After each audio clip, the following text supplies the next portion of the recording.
Hello and welcome to Travel Daily's Inspirational Women in Asia series. I am hosting today's episode. My name is Michaela Connor. I'm the co-founder and chairperson for the IWTA committee. And I'm here today with the beautiful Katharine, who's born and raised in Malaysia and went for a career opportunity all the way to Hong Kong a few years ago to work in the aviation industry. And today she's the director of training at OneCrew and is still located in Hong Kong. But today you're in Malaysia on holiday. So thank you for joining us on your holiday. Really appreciate it. So welcome and thank you so much for taking your time to share your story in today's episode of IWTA.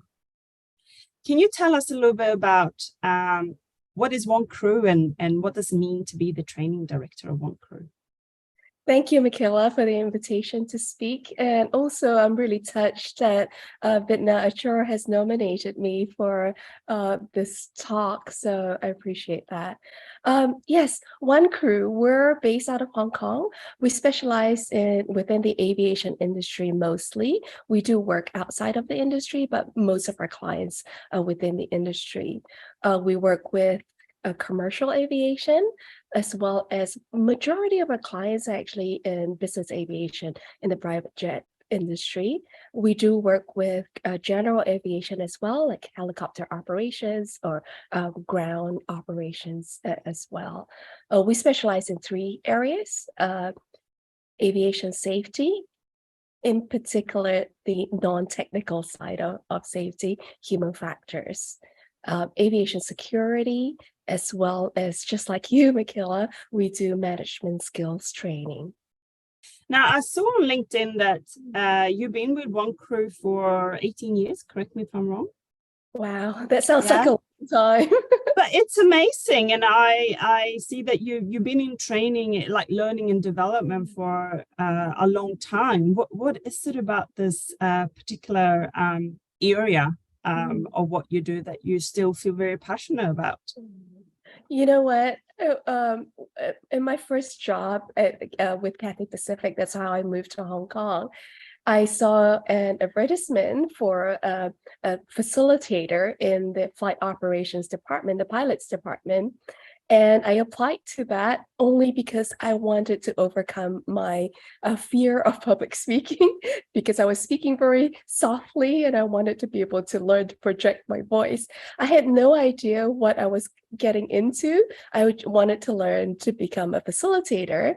And that was when I joined the Human Factors department. When I joined the department, I got to meet my mentor, Julian Hipwell.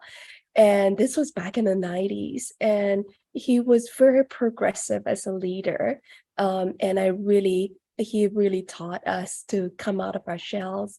You know, interestingly, back in those days, he was already a visionary in terms of how you manage women, different to how you manage men, where sometimes women have go through things that they're uncomfortable with, and they may be in tears over it. But for women, right, it's just a way for us to purge, and then boom, we're back to normal again.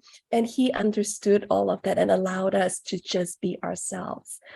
So through there, I learned from him what human factors is, and that became my passion to be able to contribute to, in my little role, to aviation safety. So if you were to ask me how I got into learning and development, I got into it basically just to overcome my fear. But I also then discovered what the program I was teaching was all about. And I had that conviction and the passion for human factors, which essentially is aviation safety.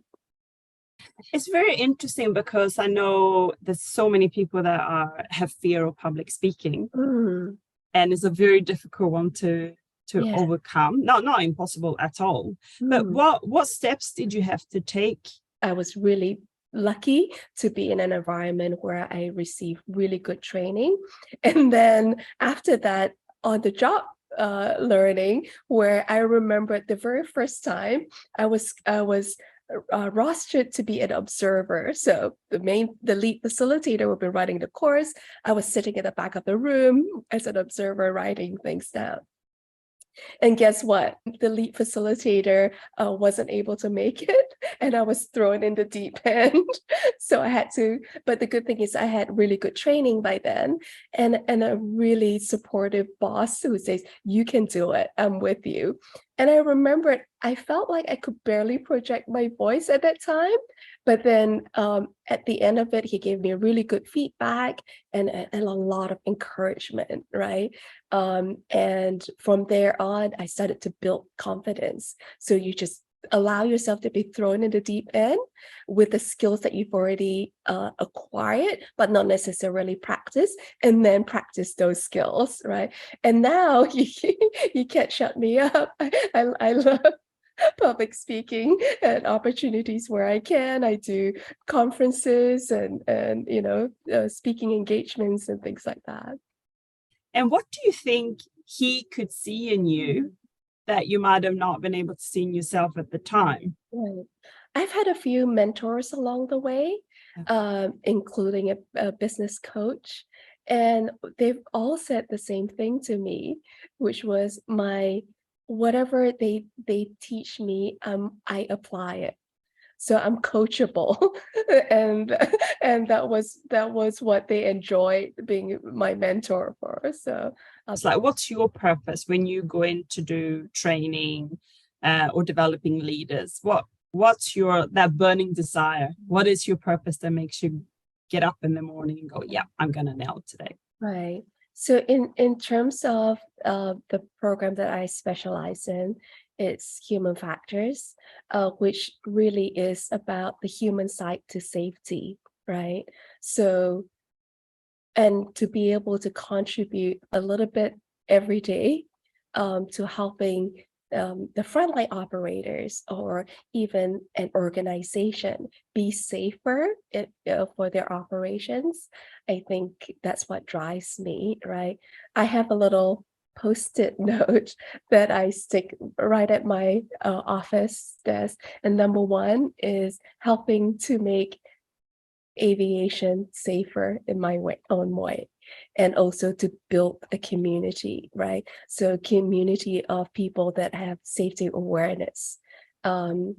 And that's my primary. So every day I look at that post-it and I know today I'm doing another day of training, but what's behind what I'm doing? Tomorrow I'm having a meeting with a client. I'm doing a needs analysis. What's the purpose behind that? Am I running a course basically just to fulfill a regulatory requirement, where the pilots and flight attendants could get their license to fly? Or am I helping to build a community that's safe? How do you stay current? How do you ensure that you keep up to date so that you can keep it fresh and interesting for your participants? Of course, a couple of things. One, which you share, which is constant and never-ending improvement, right? So taking up courses, understanding the latest trends. Also, if it takes me to fly all the way to Boston to MIT to learn about systems theory, I would do that, and then get that information. The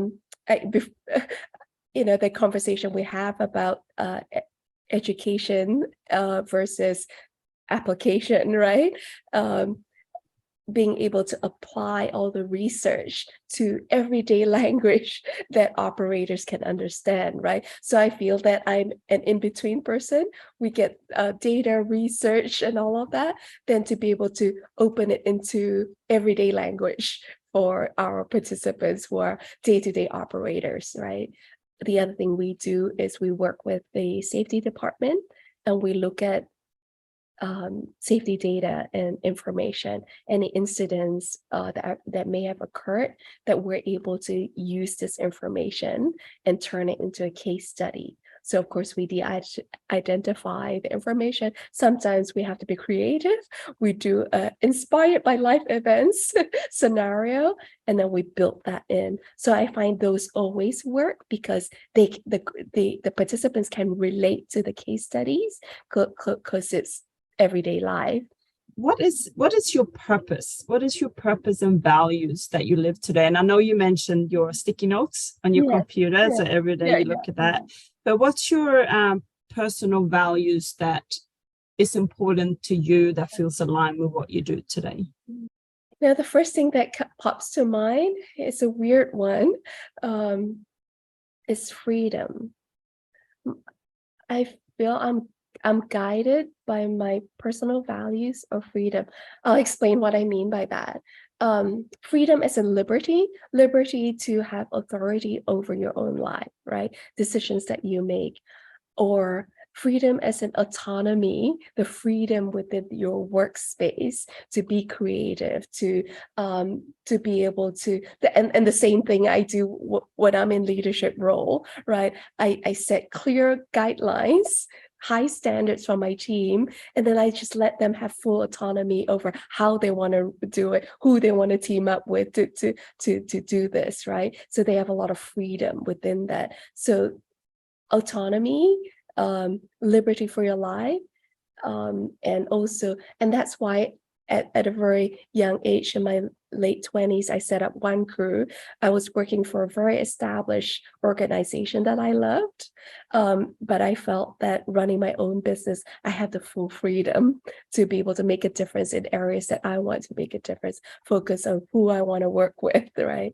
And that was, I guess I was always guided by that, whether I knew it then or not. And that's why I became very passionate about things like when people's freedom get taken away from them, right? Like human trafficking victims. And I remember about, I can't remember, probably 8-10 years ago, I was in Latvia speaking at an aviation security conference where I met a group of amazing people. They were all air crew. They're the airline ambassadors group. And within that was a flight attendant. She was an American Airlines flight attendant. And she talks about how she, living in a first world country, right, working for an airline, and was human trafficked. And that touched me so deeply at the core. And I guess it goes back to my value system of the importance of freedom. So now I do my part as a security training provider. We find a way to also use it as a platform, either through our clients that want to learn about human trafficking awareness, or it's a week and a half ago, I was speaking at Embry-Riddle University at their alumni conference, and they graciously invited me, and the director specifically requested for the topic of human trafficking awareness. So I'm very grateful for that. So using that as a platform. And sometimes it's a topic that people shy away from because it's quite dark, but it's real. Yes. Yeah, it is real. So thank you for doing your part. Amazing. Thank you for doing your part. Thank you so much, Katie, for your inspirational story. And I know for sure that your story will inspire anyone that will listen to this, women and men. So thank you so much for taking your time to share with us. And I wish you all the best for your future speaking and your future endeavors and the rest of your holiday in Malaysia. Thank as you. Well. Thank you, Katie. Thank you, Michaela, and thank you for creating this platform to inspire women in the travel industry, but beyond that, just to inspire people. Thank you, Michaela. Thank you. Thank you.